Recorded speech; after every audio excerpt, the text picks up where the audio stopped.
Hey everybody, Anish here, career coach of the fiercely ambitious, and I want to focus this video on exactly how you can make a successful career change right in the middle of this pandemic. And I got to tell you, hopefully it's not too much of an overshare. So many of my most popular videos, the ones that seem to have added the most value into your lives, have come from a place of frustration, and this one is no different. I'm just really, sick and tired of these gatekeepers trying to fill the airwaves with negative BS, quite frankly, that is designed for one thing: to get you thinking like you have no alternative than to go through them and spend your entire life begging for permission. And guess what? In that environment, the depressing, lame, loser environment of trying to check out job postings and apply and wait to these gatekeepers, how successful do you think you're going to be in the middle of that? To switch from IT to another industry, to switch from this type of role to one that has a different impact or a different description or purview. You're not, right? I mean, these gatekeepers, they're under the best of circumstances. Like when we were roaring, the economy was roaring, things were just jumping. Same old BS, right? You can't get ahead, but maybe I can because things are good. Maybe someone will take a chance on me. Now, forget about it.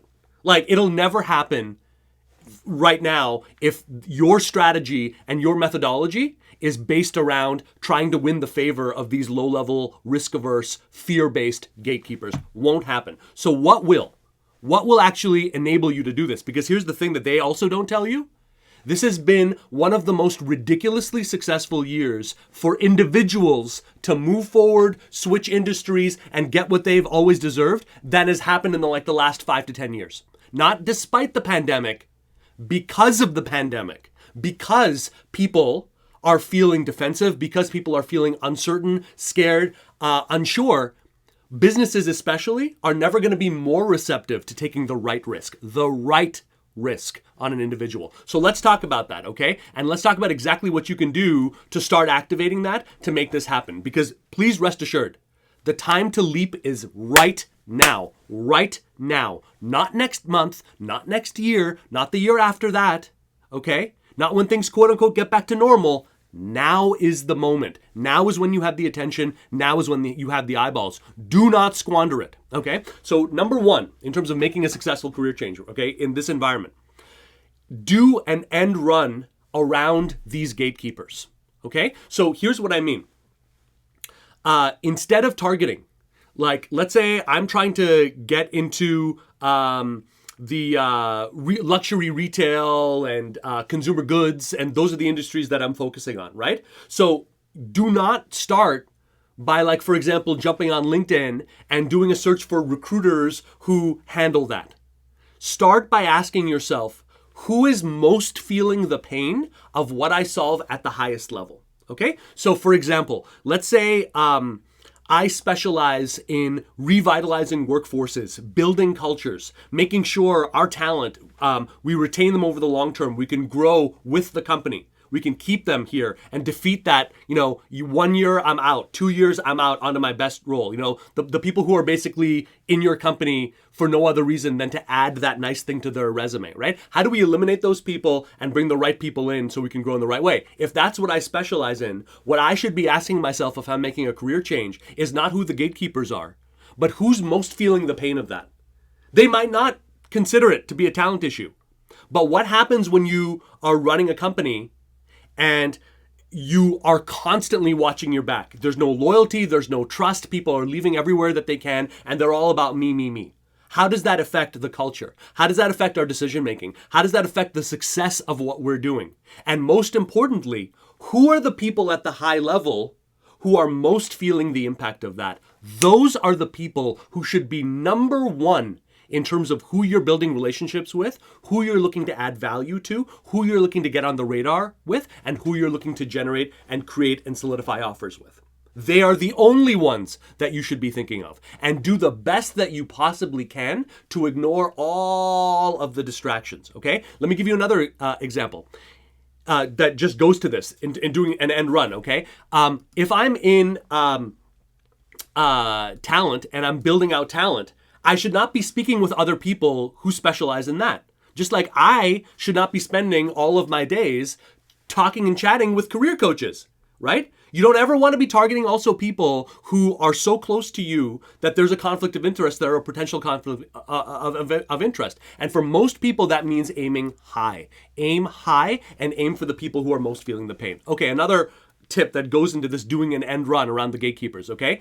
Instead of a generic brand that you built out looking at job postings and looking at what you think is going to work, I would go deeper and I would make it hyper-focused in owning your unique talent and your unique value. Let me give you an example. If, using this example, right, I look up other people who are in the industries that I want to be a part of, let's say consumer goods, luxury retail. I use, again, LinkedIn, which is so invaluable, right? To figure out who are the people who are doing what I do in these industries, maybe at the level that I want, maybe 1 or 2 levels even higher, right? What are they doing? Study them, study their brands, okay? Ingest the best practices, the keywords that you can get from their profiles and all of that, great. But your goal is not to mimic them.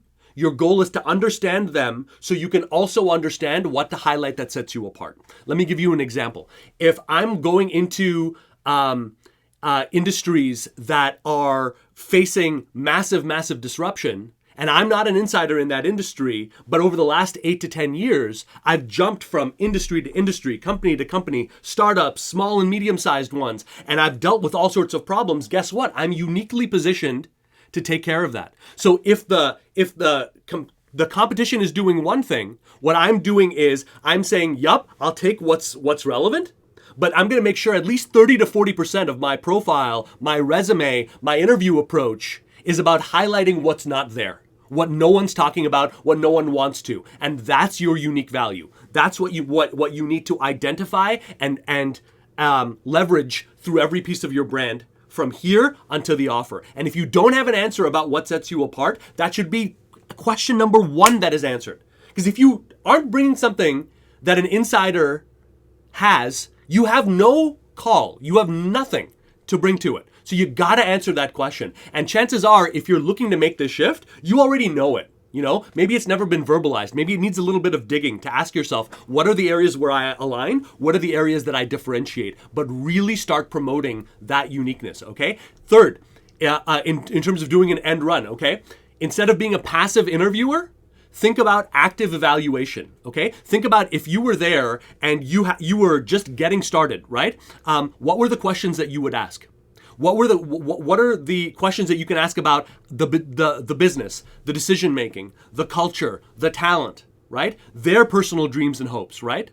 And the goal here is to evaluate what is going on. In other words, get to work in the interview. So forget about sliding over a resume and passively waiting, especially if who you're, primarily dialoguing with and building relationships with are at the high level. They don't want that anyway. Instead, just think of it as 30 minutes, 45 minutes, an hour, whatever it is, of free consulting time that you're giving this person. Do not waste your time by not getting serious. Do not waste your time by not getting real about what's going on. And then use that discussion and what you're finding as the greatest proof of all that you belong there and you can do what others can't.